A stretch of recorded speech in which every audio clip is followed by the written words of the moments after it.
At first glance, Let's Find Larry looks like a comical point-and-click game, but look at those eyes which eat your soul out, and wait until the end, because not only will it make you extremely terrified, but also that's where a creator of the game, Germfood, hid the real treasure. It all starts in a city Middlewood, with an unknown protagonist, who meets his best friend from high school, Larry. Everybody knows Larry, he's the hero of the city, but he doesn't seem to be happy to see the protagonist and immediately runs away. Not only does the protagonist follow Larry's each step throughout the city, but there is another creepy man in sunglasses following him too, everywhere I go. The sunglasses man is a real creep, stalking people like that. Even though Larry can blend in, the protagonist has a sharp eye and can notice him anywhere. I wanna point out that I don't think the protagonist is flying above the city. He is in fact on the streets, among people. Yet, gameplay-wise, it was smarter and better, make it a bird's eye view perspective. One time the protagonist is trying to start a conversation with Larry, and they even exchange a few words, but something still bothers the best friend and he manages to run away. Larry runs to the mall, where we find him in a toilet booth. Probably foul smell refreshes the protagonist's memory. Once there was a dead body found with posters of a hideous man on them, lying around. But it was in the past. In the present, Larry is still trying to hide from the protagonist, but nobody can escape a seasoned stalker like me. When we open the booth, Larry goes nuts. No shit, he can't even relieve himself. He starts screaming that I don't have any idea what I am doing and also asks if I am with them.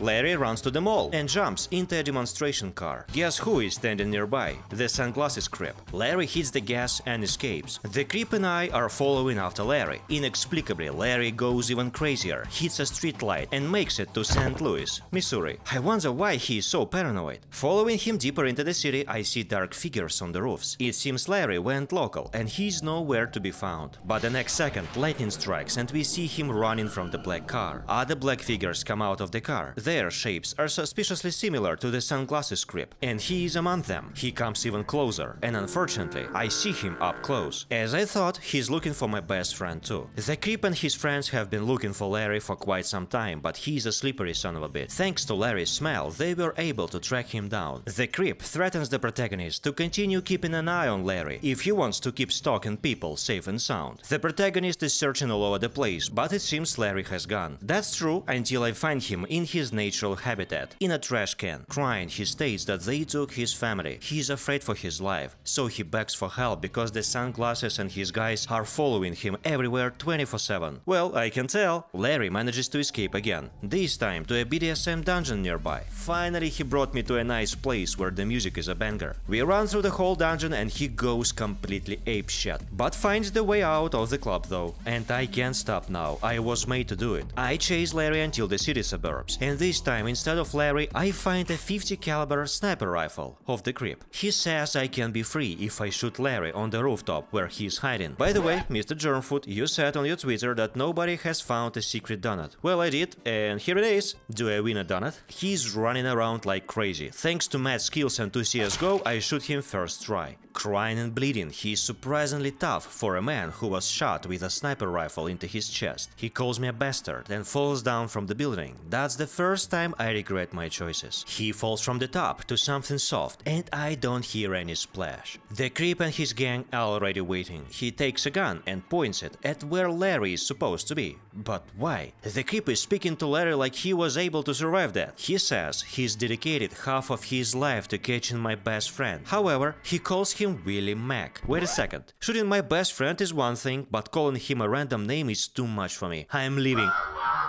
What?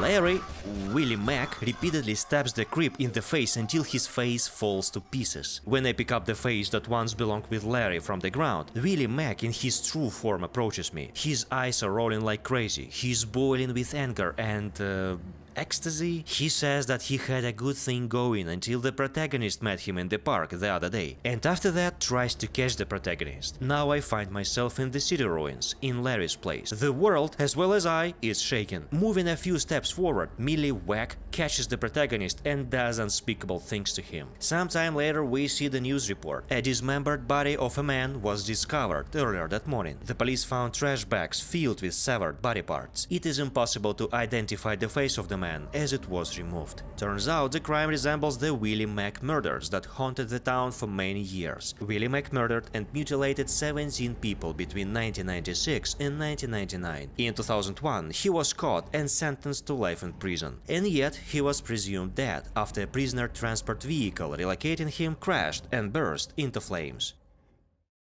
Well, now it's about time to sum up what happened in that story, and I have two theories. As we'd seen, the protagonist met Larry in the park, in the same place where the police found the trash bags with severed body parts. So it goes without saying, the trash bags were filled with real Larry. However, Willie made one mistake coping his identity. Larry used to wear an earring. Yes, Willie could have taken it off, yet I believe Willie either didn't care about his disguise or simply made a mistake. The protagonist saw the flashbacks back in the city with police cars and posters a few times, and I think it happened because of the smell of a rotten face that reminded him of those horrendous events. By the way, Mr. Sunglasses states that he was able to find him by the smell. Even though Mr. Creep and his guys were able to track Willie down and corner him thanks to the protagonist's stalking skills, it wasn't enough. Willie is truly a creature from hell. Maybe he was burned alive in that prisoner transport vehicle, and then he got resurrected into something immortal and sinister. Because how else would you explain that shot in the chest and the fall that did little to no damage to him? Not only did he murder a bunch of Mr. Sunglasses guys, but the leader himself, while being heavily wounded all along. Remember that Willie was mimicking identities quite well and could play along, calling to our feelings with his kidnapped family. So my theory is that a weather forecaster, Tom, is Willie Mack now, because he starts his work with the same phrase as the protagonist started his walk in the park. What a beautiful day. Something that Willie has to repeat now. Even the host was surprised by Tom's upset behavior.